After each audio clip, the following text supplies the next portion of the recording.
So good day. Today we're going to discuss about momentum, impulse, and collision. So momentum or linear momentum of a particle is defined to be the product of the mass and velocity of the particle. So momentum is denoted by P, and that is equivalent to the mass times velocity vector, where P is the momentum vector, M is the mass, V is the velocity vector. So momentum is a vector quantity. Momentum and velocity vectors point in the same direction. And the SI unit for momentum is kilogram meter per second. So momentum is a conserved quantity. A net force is required to change a body's momentum. Momentum is directly proportional to both mass and speed. Something big and slow could have the same momentum as something small and fast. So it depends because mass times velocity is the momentum. So let's have a sample problem. A 3 kilogram particle has a velocity of 3 I hat minus 4 j hat. Find its x and y components of momentum and the magnitude of its total momentum.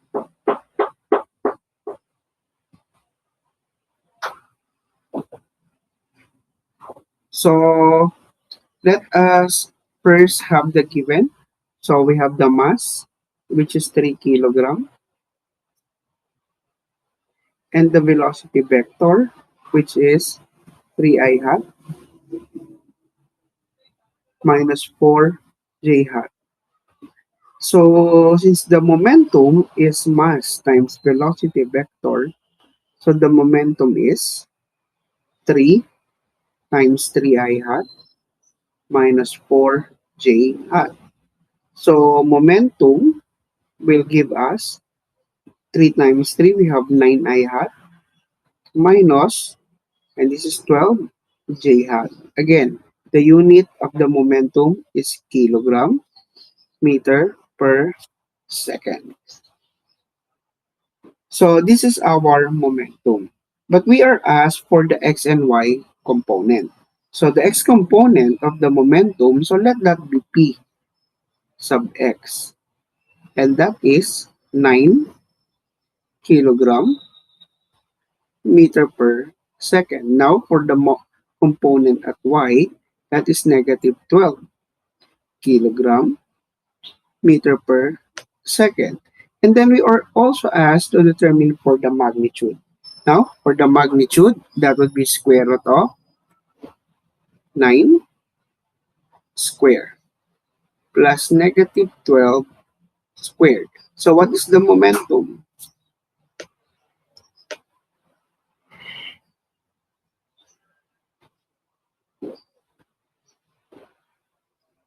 Yes, that would be 15 kilogram meter per second. Okay, so that is the momentum. So let's have next example. Okay, so according to Newton's second law, force is the time rate of the change of the momentum. So di ba yung ating second law? F net is mass times acceleration. And we know that the acceleration is the derivative of velocity with respect to time. So m times dv over dt. Since mass is constant, we can distribute that. So that is now the derivative of mass times velocity over dt. And we know what mass times velocity is, and that is momentum. So the force is equal to dp over dt. In that case, pwede natin sabihin that dp is equal to f dt. So, constant yung f. So, iyan na natin siya, i-integrate. So, ang nagbabago ay momentum saka time. So, momentum is equal to p, then this is equal to f times the t. So, ayan din. Force times the time, that will also give us momentum. Another formula for momentum, Ft, or F is equal to dp over dt.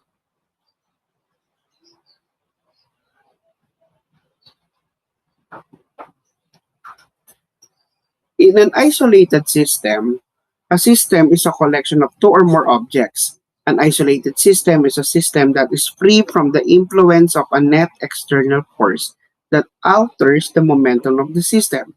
For such, total system momentum is conserved, meaning momentum before is equal to momentum after. So if that is conserved. So in an isolated system, the momentum before is equal to momentum after. Yeah. P before equals P after. Now, for the conservation of momentum, so this is a fundamental law of physics which states that the momentum of a system is constant if there are no external forces acting on the system. So that's why, again, we said momentum before is equal to momentum after. So for two interacting particles, the forces between them are equal and opposite. So the dp over dt, we know that dp over t is the force, no? So dp over dt of the first one is equal to negative dp over dt of the second one. So sabi, equal sila, yan yung nasa taas, but of opposite, kaya isa is negative. Now, if we're going to transpose the negative ones sa kabilang side, magiging positive. And we know what dp over dt is. So, meron tayo dyan initial and final. So, sa conservation of momentum, para magkaroon ng momentum yung dalawang object, and dito na papasok yung ating collision.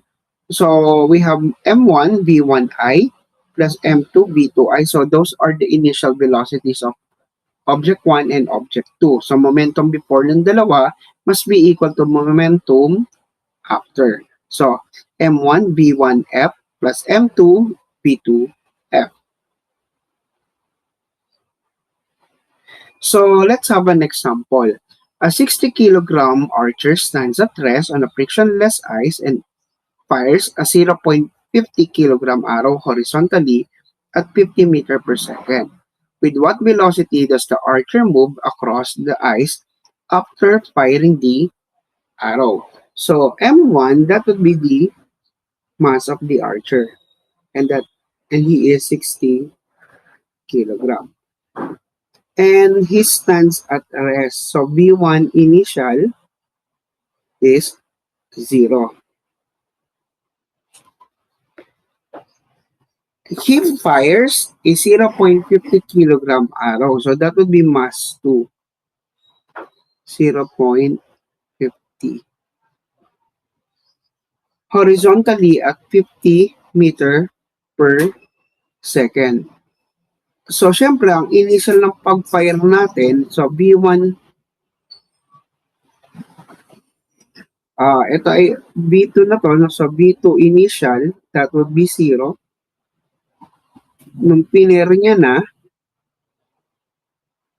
that is 50 meter per second.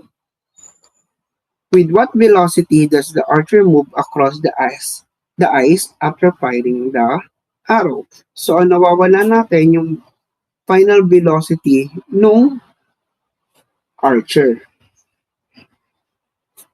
Okay, so by formula again, M1 V1 initial plus M2 V2 initial is equal to M1 V1F plus M2 V2F. So let us now substitute. So M1 is 60. Initial velocity niya 0 kasi nakatayo lang naman siya. Plus M2, 0.5. initial is also 0. Then we have M1, 60. Then we have the V1F plus M2, 0.50 times 50. So we can cancel this. Now, if we're going to transpose this, magiging negative. Kaya, 60 V1F is equal to negative 0.5 times 50. Now, solving for V1F, it's negative 0.5 times 50, and we have to divide this by 60. Okay, what is the final velocity, guys? So this is negative.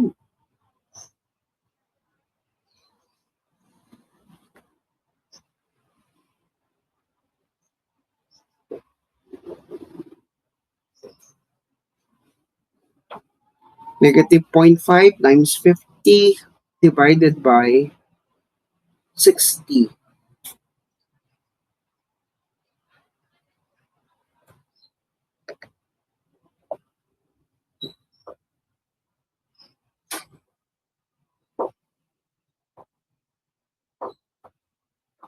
Negative 0.42. And this is in meter per second. So, negative. So, that's why, di ba, pag nakakapanood tayo ng mga movie, yung mga bumabarel, instead na pa-forward sila, napapa-atras. Okay, so let's have another example.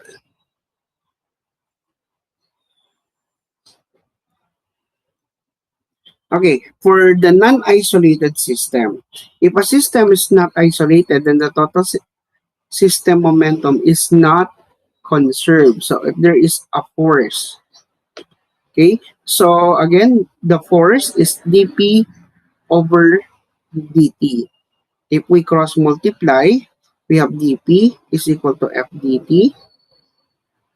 And the dp, that will be the change nating momentum natin, or we're going to, or if we're going to integrate that, yung dp may initial saka may final. Kaya ang integral ng dp is letter p. Tapos papalitan natin ng pf minus pi. Then that is equal to f dt. Yung time naman nagbabago. So, the change in momentum, so that would be f times t. Now, the impulse is equals to the change in momentum. So, I, we will denote that I. So, I is change in P. And we know what momentum is. Final momentum minus initial, that will be the change. But momentum is mass times velocity. Kaya ang ating impulse is mass times final velocity vector minus initial velocity vector. So, this is the formula for the impulse. Mass, final velocity minus initial velocity. So, sample, in a particular crash test, a car of mass 1,500 kilograms. So, let that be our M1.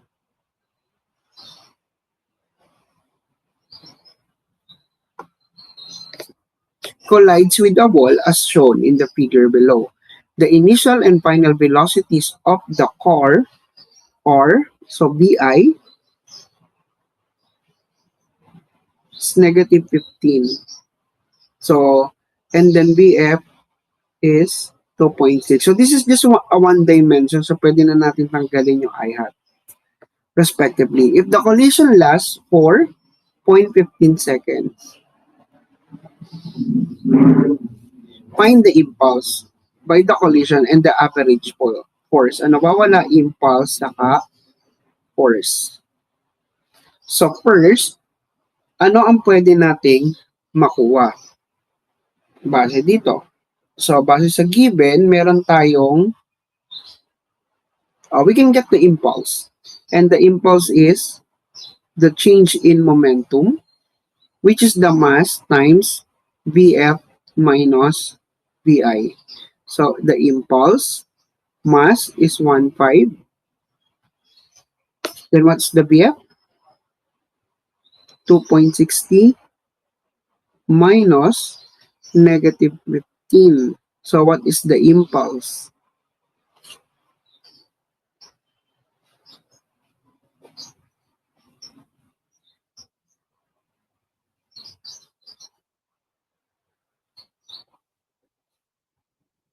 26,400.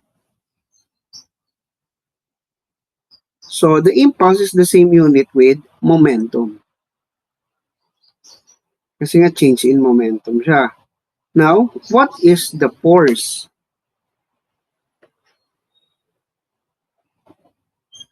Di ba ang force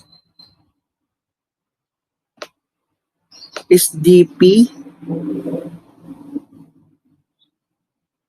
over dt ba?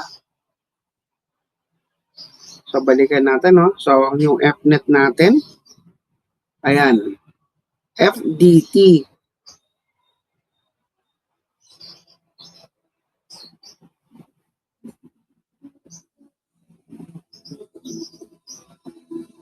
Ayan, so F is equal to dp over dt or P is equal to ft.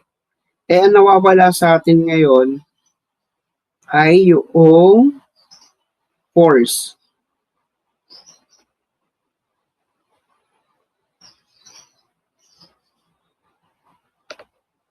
So, meron tayong formula, no? So, force, so we have momentum.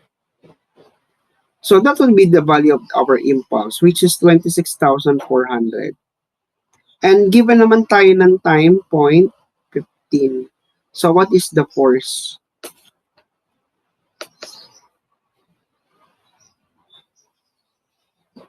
So, 26.4 divided by 0.15 seconds. 176,000. And this is in Newton.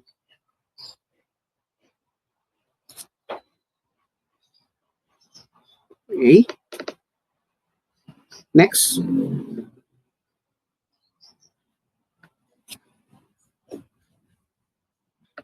A 2-kilogram object is initially moving along the x-axis with a velocity of 3 meter per second starting at time 0. A time-dependent net force, F of t is equal to 60 squared minus 40, where F is in newtons and t is in seconds, is applied to the object in the same direction of its motion. What is the velocity of the object at time 3 seconds? So, ano daw yung velocity ng object at the time 3 seconds?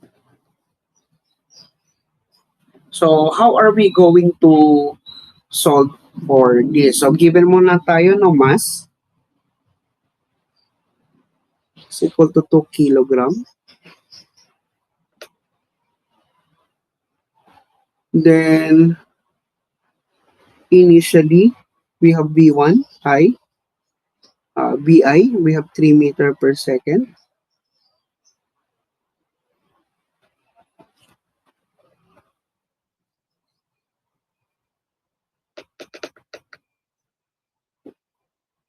So, what would be its velocity? Okay, so again, so this is our given. So what are we going to do? Again, we know that the force is the derivative of the velocity with the respect to time. If we're going to arrange, so dv is equal to f dt.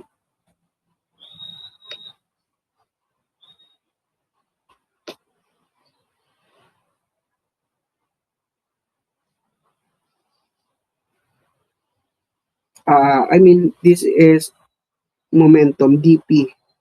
Yan, dp is equal to f dt. And we know again what momentum is, di ba? This dp is the change in momentum.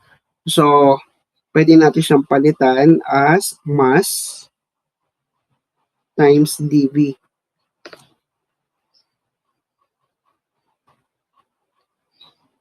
Equals, yung force, ito na siya, no? So, 6t square minus 4t.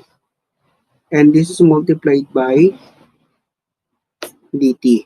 Kaya if we're going to integrate, so yung mass natin, ang value ay 2. Then integral ng dv. Pero yung velocity natin kasi, may initial siya. So let that be vi. Then we have the vf is equal to, so let's integrate this.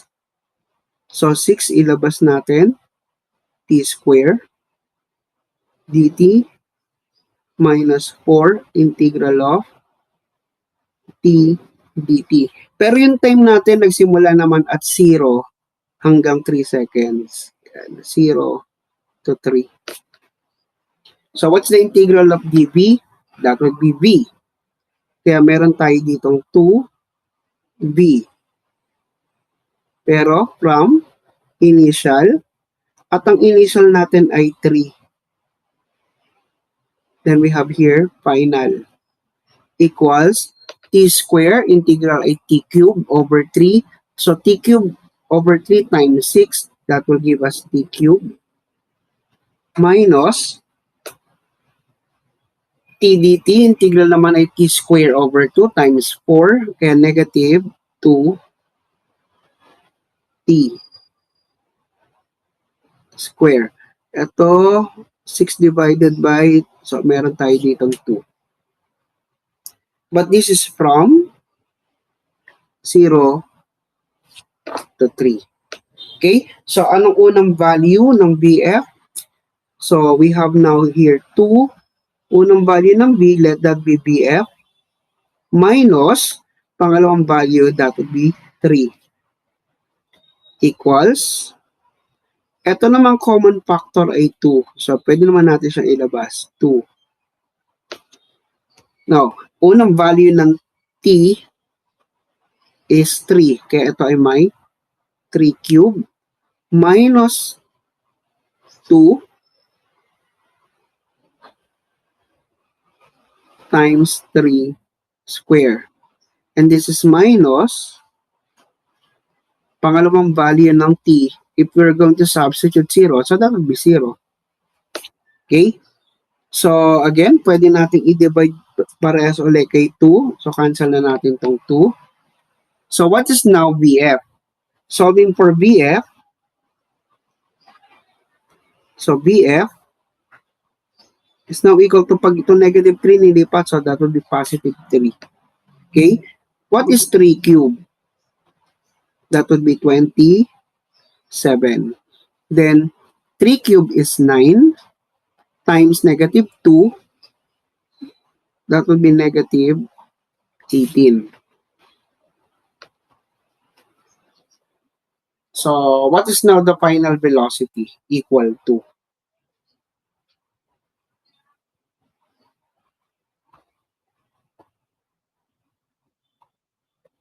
30 minus 18. Is that 12?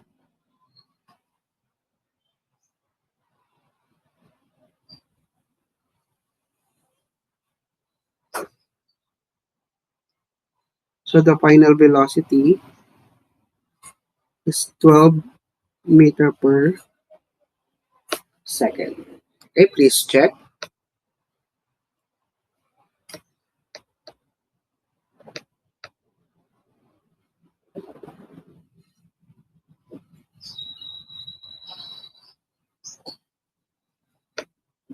Check nga natin.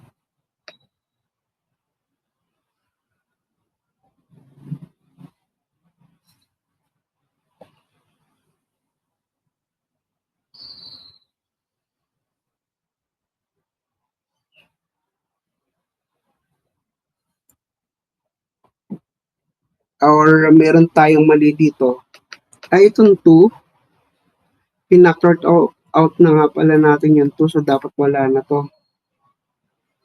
So, 27 minus 9. Tama ba?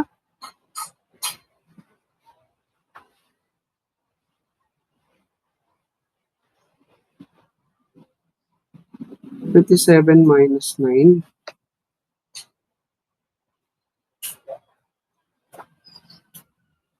Pa-verify lang, guys.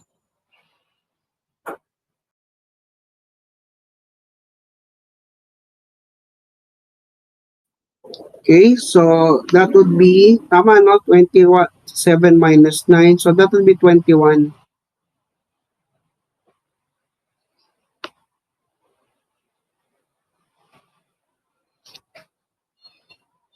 So 21 meter per second.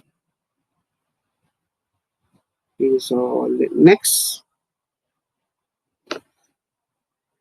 So the momentum of a particle of mass 5.5 kilogram as a function of time is given by the expression 4t cubed minus 2t plus 5, where p is in kilogram meter per second and t is in second.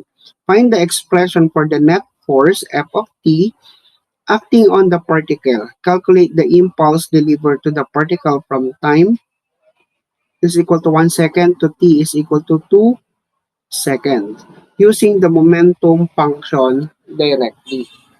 So, madali lang yung isa, no? Kasi substitute lang naman natin yung 1 second saka sa 2 seconds. So, anong given? Mass? We have 0.5. Ano nga uli ang impulse? Di ba ang impulse is the change in momentum? Impulse is mass times Vf minus Bi. Or we can say directly, momentum before saka momentum after. Yung una natin, if P is, or if time is 1 second, so this will be our initial momentum. So that would be 4 times 1 cube minus 2 times 1 plus 5. So what is the initial momentum? So that would be 4 plus 5 is 9. 9 minus 2, that will be 7. Now, momentum final, if the time is 2, so PF. So that would be 4 times 2, then cube minus 2 times 2 plus 5. So what is the final momentum? 2 cube is 8 times 4 is 32. 32 plus 5, 37. Then 37 minus 4 is 33. So, the impulse is the change in momentum, or again, that would be also final momentum minus initial momentum. And we have now 33 minus 7. So what is I? This is 26 kilogram meter per second. Now, kailangan nating makuha yung expression for the net force. So how are we going to solve for the net force? Okay, so ano ba yung hinahanap pa natin? Yung equation na lang naman ng force. So how are we going to get for the force? Diba? Again, ang formula natin ng force is dP with respect to time.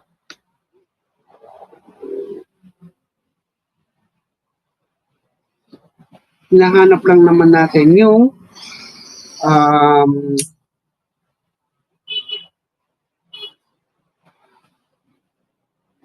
kanyang function. So, ayun na siya.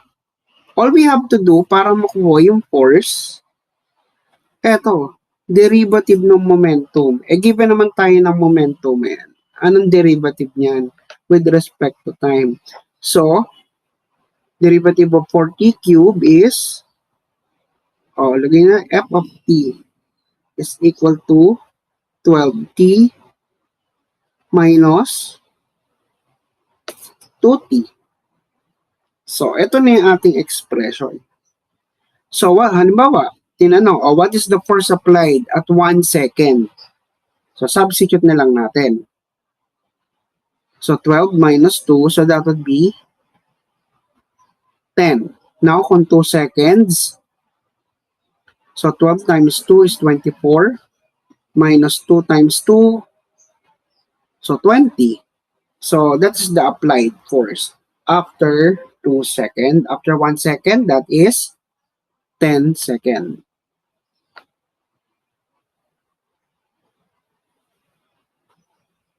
Okay, so that is now the expression of the net force and the momentum.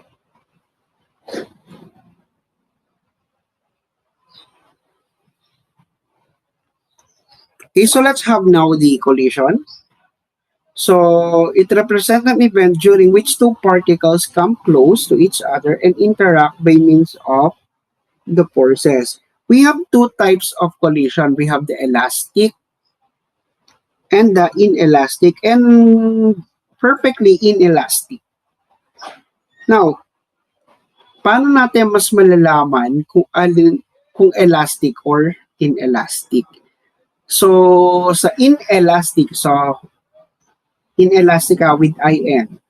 So, the inelastic collision, take note that after collision, yung final velocities nila ay magka-parehas. Pero, when it comes to elastic collision, yung final velocities nila, nung initial, saka sa final, magkaiba. So, final velocities ng two objects na nagkaroon ng collision ay magkaiba. Sa inelastic, after collision, their final velocities are the same. Okay? So, let's have example. A ball of a mass 0.25 kilogram and speed 5 meter per second. So, yung unang object, M1, is 0.25. V1, initial,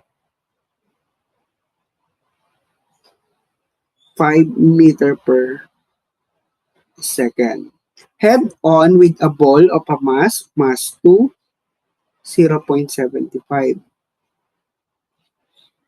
Which is at rest. So, V2 initial, 0. If the collision is elastic, what are the final velocities? As I've said, final velocities kapag sa elastic, magkaiba. So, again, yung formula natin, di ba? M1, V1, initial, plus M2, V2, initial, equals M1, V1, final, plus M2, V2, final. So, ayan yung ating conservation law ng ating momentum, that the momentum before is equal to momentum after. Okay, so let us now substitute. What's M1? That would be 0.25. V1 initial, and that is 5. Then we have plus M2, 0.75. Initial is 0. M1, 0.25. So, hinahanap nga natin yung V1F, then 0.75 V2F. So, we can cancel this. So, ano mapapansin? Lahat pwedeng i-divide by 3. 0.25. So, 0.25 divided by times 5 divided by 0.25. So, dito, natira na lang is 5. So, equal, dito yung ating equal yan. 0.25, so this one is B1F na lang. Then plus 3 B2F. So ito yung ating equation 1. Dalawa yung nawawala. Final velocity nung unang object and then yung final velocity nung pangalawang object. Now, sa elastic collision, we have the kinetic energy. The kinetic energy is also conserved. So ano yung kinetic energy? Di ba ang formula ng ating kinetic energy is mv squared over 2. mv squared over 2. So in that case, yung kinetic energy before, dahil nga conserve sila, is equal to kinetic energy after. So ano yung magiging formula?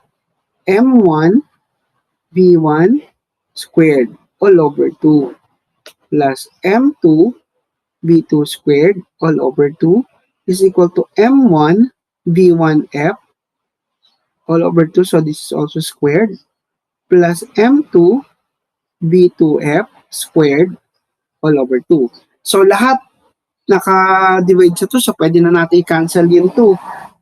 So if we're going to substitute, para makuha yung pangalawang equation, we have 0. M1 is 0.25. B1 is 5 squared. M2 is 0.75. Initial is 0. Squared. So cancel lang to. M2 is M1 is 0.25, then V1F squared plus 0.75 V2F squared. So again, lahat pwedeng i-divide ulit by 0.25, pero ito ay magiging 25 equals 3. This is V1F squared plus 3 B2F squared. Okay, so this is our equation 2. Now, pwede natin i-substitute sa equation 1. Di ba sa equation 1, pwede natin sabihin si B1F is equal to 5 minus 3 B2F. So if we're going to substitute that, so di na kasha, no? So ilagay na natin. So if we're going to substitute, so dito na lang, so 25 is equal to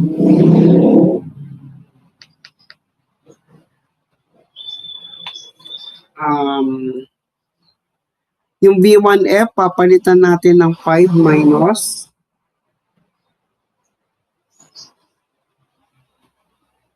V2F.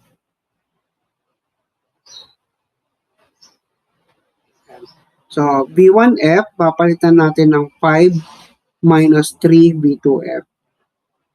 So, 5 minus 3 V2F.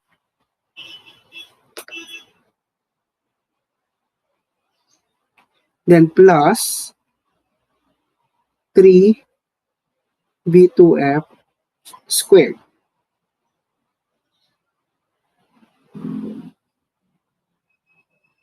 Okay?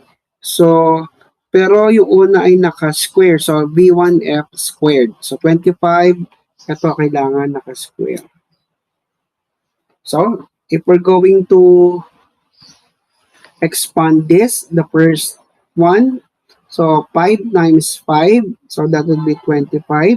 Get the product, then times 2, negative 3 times 5, negative 15 times 2, so that will be negative 30 B2F, and then plus 9 B2F squared plus 3 B2F squared. Now, combining like terms, so we can cancel the 25.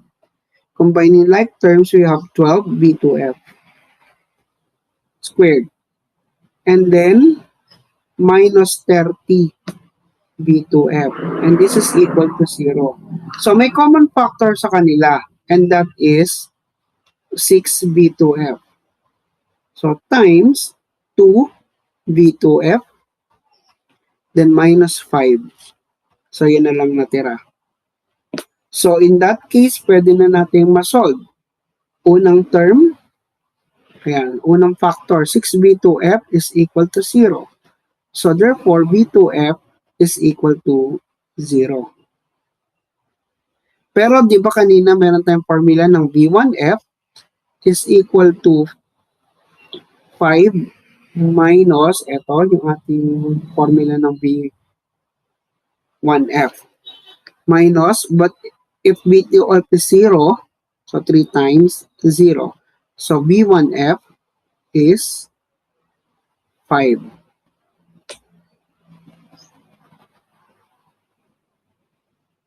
So, dalawa yan. Meron pang isa. Yung pangalawang factor, 2b2f, negative minus 5 is equal to 0. So, solving for b2f, that would be negative 5 pag nilipat positive 5 divided by 2. So, that would be 2.5 meter per second. So, yung b1f is 5 minus 3 times 2.5. So, that would be negative 7.5. So, b1f is negative 2.5. So, kaya magkaiba, same magnitude but of opposite direction. So, alin dito yung pair na pipiliin natin? Yung 5, 0 or negative 2.5, 2.5. So, balikan natin yung problem. Initially, 5 meter per second yung isang object. Tapos, yung pangalawang object natin at rest, 0. Ngayon, kung pipiliin natin yung final velocities daw na pair, B1 is 5 and B2 is 0. So, walang nagbago. There's no change in velocity. So, ibig sabihin, walang collision na nangyari doon. So, ang pipiliin nating answer ay yung B1 is negative 2.5, then B2 is positive 2.5. Okay? So, magkaiba sila ng velocity after collision. So, ito yung collision in 2 dimensions, no? So, ito na instead of the x, sa 2 dimensions, ayan, lalagyan lang natin ng x and y component. Okay, and let's have another example. A 1/8 kilogram core. So, let that be M1. Stop at a traffic light. Is struck from the rear by a 900 kilogram car and the two become entangled. If the smaller car was traveling with a speed of 20 meters per second before this inelastic collision, what is the common velocity of the two cars as they move together after the collision? So mass 1 is 1/8, mass 2 is 900 kilogram. Initial velocity ng car, anong 1/8 kilogram car is 0 kasi nakastop siya. Initial velocity na itong pangalawa, nagtatravel siya ng 20 meter per second. Kaso sabi, inelastic. So, pag inelastic, final velocities nila ay equal. So, in that case, ito yung ating formula. M1 V1 initial plus M2 V2 initial is equal to M1 plus M2. Then, yung final velocity nilang dalawa, equal lang, common. Kasi, di ba, inelastic. Actually, kung lalagyan natin yan, M1 V1F plus M2 V2F. But since equal nga ang kanilang velocity, so, pwede na lang natin sabihin na V sub F na lang. Okay? Now, how do we solve for V sub F? So, ano yung M1? 1.8. Initial, 0. 1.8 times 0. Plus M2, 900. Times initial, 20. And we have to divide this all by M1, which is 1.8, plus M2. What is now the final velocity? Cancel lang natin to. So, 900 times 20 divided by 27. 900 divided by 2,700. 900 times 20 divided by 27.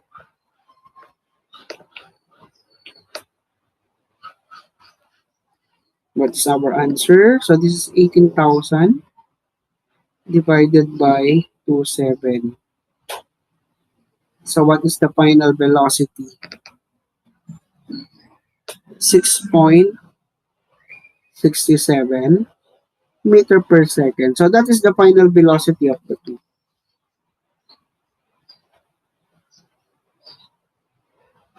Okay, so let's have another example. So, this is last for the collision. So, a 1.5 kilogram car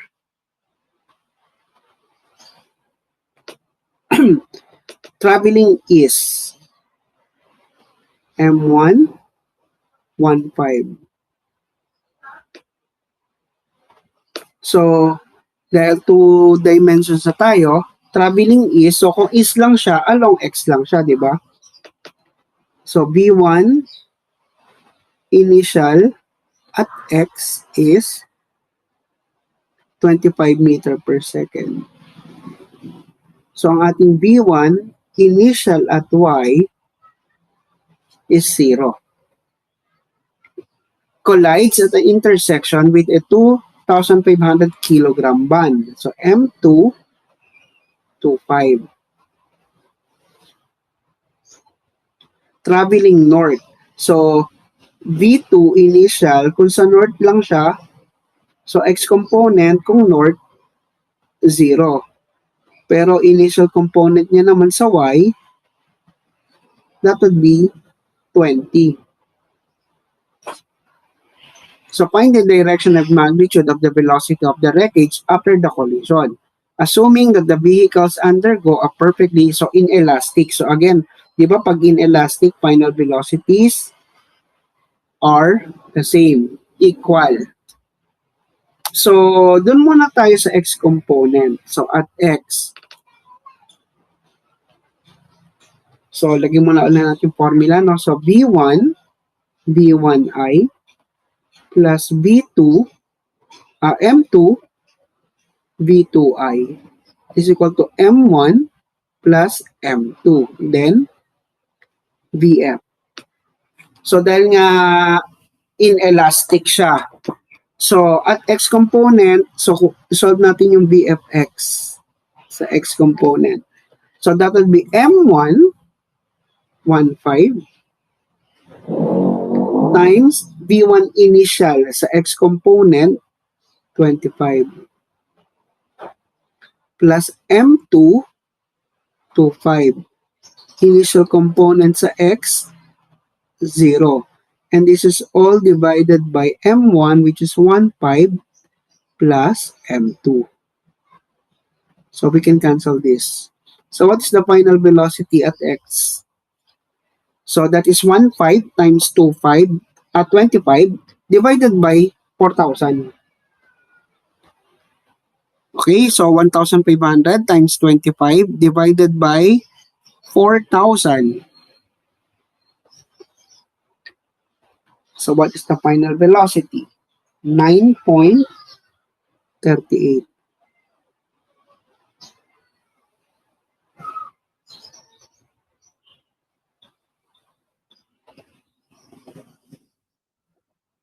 Now, let's get sa y. So, ganun din. BFY is equal to 1.5. Pero, yung 1.5 natin mas 1 sa y component 0. Plus 25, but this is times 20. So divided by 15 plus 25. So cancel naman to. So 2,500 times 20 divided by 4,000. So what is BFY? 12.5. So, sulat na natin, no? So, ano ating final velocity vector? That would be 9.38 I hat plus 12.5 J hat. Napakikuha guys kasi pinapakuha yung direction. So, what is the theta? So, yung theta, di ba, arctangent ng y, ano ba yung y? 12.5 over x. So, 12.5 divided by 9.38. Absolute value. What's the theta?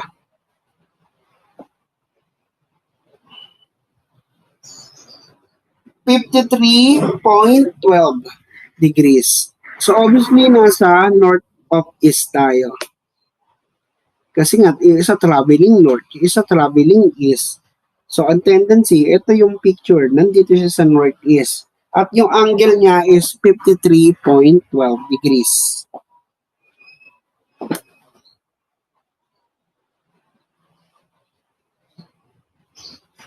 Okay?